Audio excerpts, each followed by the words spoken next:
Alam mga sir, ang dami nagtatanong kung anong buhay dito sa Australia. Ngayon nga pala ay araw ng bagong taon. Pero tingnan nyo naman, kami lang ang nandito sa bahay. Yung mapapaisip ka na lang, tama bang dito ako nagbagong taon at nagpasko? Mga alas 9 pala ng gabi, halos tulog na ang mga kapitbahay naming mga Australian. Masakla pa dito, bawal kang mag-ingay. So paano yun? Bagong taon, tahimik ka lang sa isang sulok. Kasi halos dito, bawal. Bawal maingay, bawal magpaputok, bawal ng plapa, bawal ng super lolo. Dahil may multa agad na limpak din na pera at dolyar kapag hindi ka sumunod sa kanilang batas. Marami din nga pala nagtatanong sa akin, paano ako nakapunta dito at paano mag-apply. So sasagutin ko na ngayong araw na to. Ito ang katotohanan. Malaki talaga ang magagastos mo pag pupunta ka dito bilang isang estudyante. Halos gagastos ka ng kalahating milyon. Alam mo yun? Napakahirap nga ni. Kaya tiis ho talaga kapag pupunta kayo dito. Pwede ka rin naman magtrabaho kapag nandito ka sa Australia. Kaya lang, limitado lang ang oras. Sa isang linggo, magtatrabaho ka lang ng 24 oras. Pero okay din naman, makakabayad ka ng mga tuition fee mo. Para sa inyong kaalaman pala, ang binabayaran kong tuition fee dito kada buwan ay 40,000 pesos. Kaya kailangan mo talaga magtrabaho. Iba't iba man ang ating mga kwento sa buhay, pero kailangan talagang sumubok, magtiis, at lumaban para sa ating pamilya. Kahit malayo. Sa mga susunod nating kwento, ipapakita nga natin ano-ano yung mga trabaho ko dito para makasurvive. Dahil 2 taon din ho akong mag-aaral dito sa bansang Australia. Masasabi ko ding malaki ho ang sahod dito sa Australia.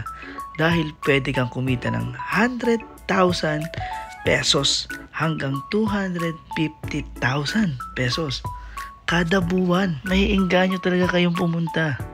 Kaso, marami pang pwede dapat nating malaman. Dahil ang mga gastos dito, upa sa bahay.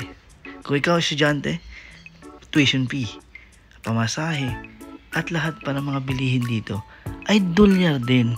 Kaya kailangan mo talagang pag-isipan bago ka magdesisyon na pumunta sa bansang Australia, Canada o Italy man yan. Dahil pagtatrabahuhan mo talaga ang iyong kikitain. Yeah, good job! Diyan na lang! Fix it too! Okay, good job! Oh no! Good job! That's good! Good job! Sabi yan! Dapat lahat tayo. Tawagin na sila para nasa iyo naman lahat. Tawagin mo. Let's go! Tingnan nyo naman po. Walang katawa dito. Kasi na sila, oy! Guys! 3 minutes. Bawal po maingay dito pala. Grabe. Wala nang tao sa street. Tulog na pala lahat yung mga Australiano. Kami na lang mga Pilipino. Makukulit dito. Dito ko na naramdaman na ibang iba ang Pasko at bagong taon dito sa Australia. Sobrang lungkot. Usual na ginagawa kapag alas 12 na ng madaling araw, ang bagong taon, lalabas ka ng bahay. Pero dito ko nakita walang katao-tao. Ay, sigurado naman ako marami makaka-relate sa atin. Dahil hindi lang ako ang mga ganitong nararamdaman at nakakaranas na maging OFW sa ibang bansa. Kaya tiis lang talaga para sa ating pamilya. 1 minute. 1 minute. Okay. Alright, 1 minute? Ilan na? Hindi ko una ng picture. Mabilis ng picture lang yan. Siguro may mga 10 seconds lang naman yan eh. Hindi, mahaba to. Iyan, camera mo. Mahaba to. Happy New Year, neighbors! Happy New Year, neighbors! Oh my God. 1, 2, 3. Sasama ka na. Uy, yung ilaw mo. Uy, yung ilaw mo. Oh my God! Oh my God, tol! Come on! Come on! Happy New Year talaga. Oo. Ala, na. Ang bala ko sana kaserola na may coins eh. Wala, baka matalsikan itong batang to. Janela. Oh my God, ito na lang po ang Pag-asa pangsindihan natin. namin. Ala, hindi naman nag-aano. Paano ba to? Ay, ala, nag-fireworks na sila. Yay! Wala pa rin po nasisindihan doon. Ala, wala. Happy New Year! Oh, dikit kayo. 1, 2, 3. Compress. Compress. 1, 2, 3.